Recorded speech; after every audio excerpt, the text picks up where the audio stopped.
Good morning, students. I hope you all are doing well and are safe at your home. Students, today's topic is going to be noun, and I hope you all have gone through the video of noun that we did before in the class and understood the types of noun that we have done. Now, in today's lecture, we are going to understand the four types of nouns. Now, we have already done common and proper noun, but in today's lecture, our focus will be on abstract noun and collective noun. But before we begin our lecture, let us just have a quick revision on what noun are and the types of noun.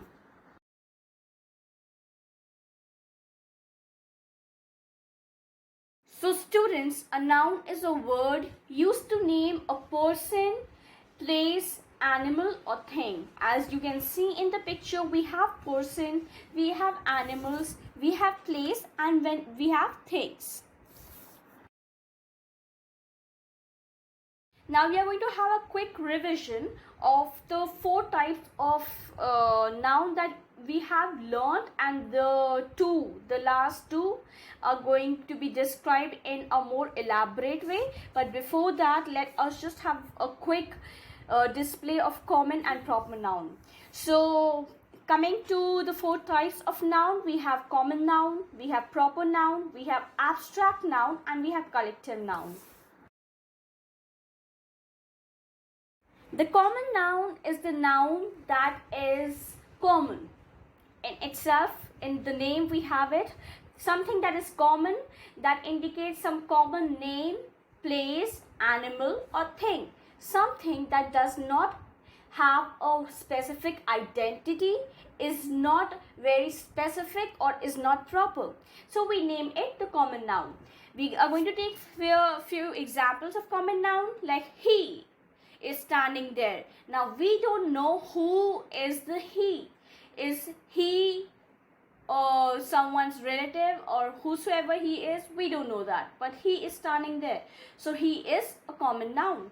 Next we come to is forest. Now we have said that there is a forest nearby, but we don't know which forest it is. Is there a name of the forest, or are we just talking about some forest or a group of trees which is present there near the locality? Fine. Now the phone. He has a phone. Like, he has a phone. We don't know the name of the phone. We don't know the proper brand of the phone. So he has a phone. It becomes a common noun.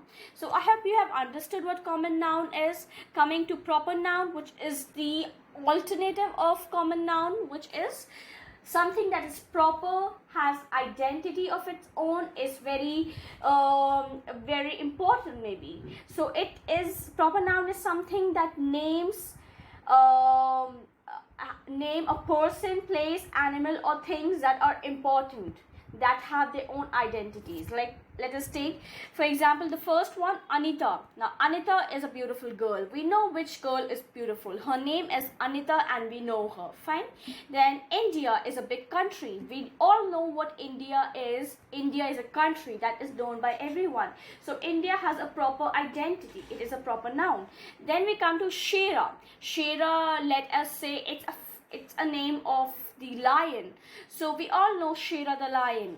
So we will understand it is not a random animal or random, it is not one of the lions, but it is Shera the lion. So it is a proper noun. So I hope students you have understood what common and proper noun is. Let us now move to the topic of the day, that is abstract noun. Now, abstract noun is a very different kind of noun than the other nouns that we have learned or will be learning. It is a noun that denotes any idea, quality or state rather than a concrete object.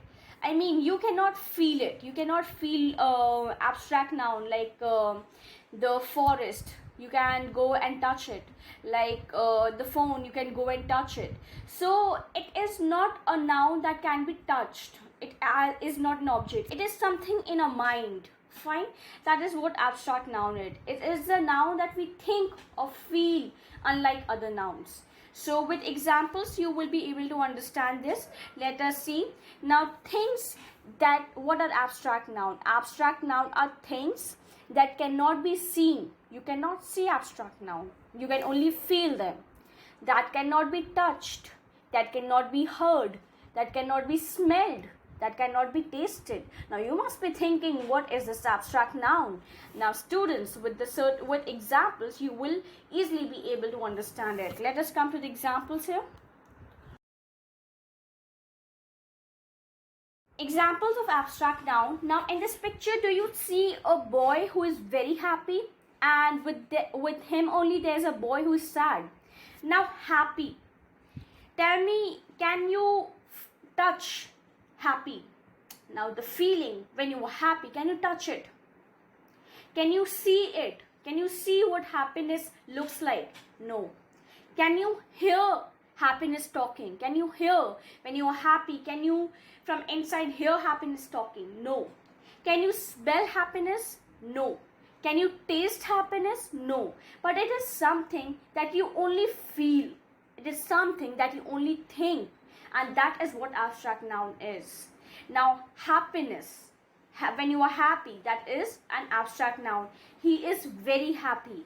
Now, when you tell someone that, you are telling that you're giving an example of abstract noun. Fine. Now, the same goes for sad. Can you feel sad? I mean, can you feel it? I mean, can you touch sad? You cannot touch it. Fine. You cannot feel it with your hands. Can you taste it? Can you smell it? Can you hear it? You cannot do any of those things with the inner feelings in your mind. Can you do anything about it other than just feel it? No, you cannot. Now that is what abstract noun is. Taking the other picture, we have here one girl who is angry and the other boy who is trying to annoy her and is being rude. Fine. Now angry. When you all must have got angry at some point of time. So think about that time, recall it and think, can you actually hear yourself when you are angry? Or can you hear angry talking to you? Can you taste it? Can you smell it or touch it? No, you cannot do anything about it. You just feel something. You feel angry when you are angry. Fine. This is what is abstract noun is. You just feel it. Fine. The same goes for that boy who is being rude. He is just doing some action and being rude. Rude cannot be touched, felt, smelled. Fine. The more examples of abstract noun are wisdom, anger, bravery. All these things are adverb noun. All these things are abstract noun which cannot be felt and everything, but it can only be it is only a feeling. It is only something that you think in your mind. Fine. Now students, let us come to the next type of noun that we have to talk about in this lecture. It is the collective noun.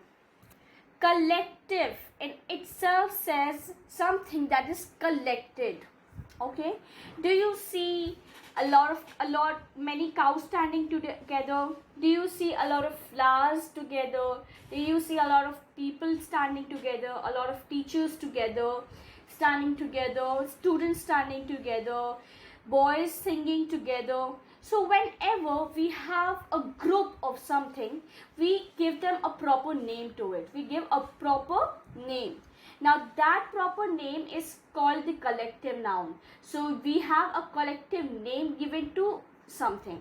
Now let us understand it by reading the statement. Collective noun are names for a collection or a number of people or things. Words like group and herd are collective nouns. Fine. A group of boys. Now there are boys standing there, but when you say a group of boys are standing there, you mean there's a collective noun there. Fine. Now let us take the first example in the picture. Like we see a lot of cows standing there. We won't say there are a lot of cows standing there. We say a herd of cows is standing there. Now herd is the proper collective noun term given to the cows. When we ever see the cows standing together, we have to use the term herd. Fine. Then we have for birds. When you see a lot of birds, you don't say a lot of birds are sitting there, but what term do you use? You use a flock of birds. Fine. Then we have for the bees, a swarm of bees. You don't say a lot of bees are humming around, but you say a swarm of bees are flying around. This is what collective noun is. I hope students with this you have understood the 4 types of nouns, that is common noun, proper noun, collective noun and abstract noun. I want you students to go through the video again and again unless you understand it, because it is not something very easy, but you eventually will understand it if you try to. Now we have had noun in the first on starting videos where we talked about the common and proper noun. Go through that video too, and then this one too, and then do your worksheets accordingly, because practice is very important. Unless you practice, you won't understand where you are standing or how much you have understood. So do practice it, and with that, let us come to the examples of abstract and collective nouns. Students, with few examples of abstract and collective nouns, we will be able to understand where and how do we use these nouns. Like for abstract noun, let us come to the first example.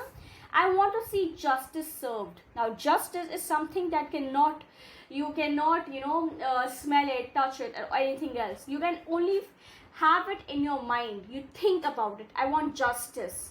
So justice is abstract noun. The next sentence is we all have freedom to speak. Now freedom is something that we only feel with the actions we do, with the way we speak, with the opportunity of how we are allowed to speak.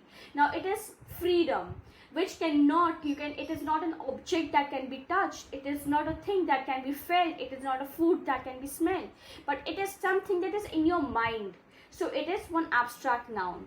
Our friendship will last forever. Now forever is not a common thing. You cannot touch it, but it is something that you feel, that forever.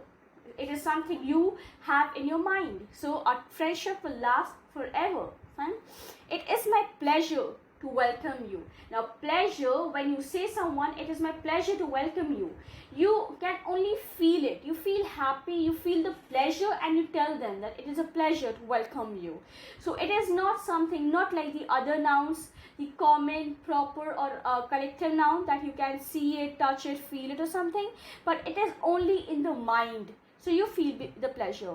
Sarah's bravery surprised everyone. Now bravery is a very good strong term, but then you cannot do anything about it. You just feel the bravery of someone. You just feel how sad someone is.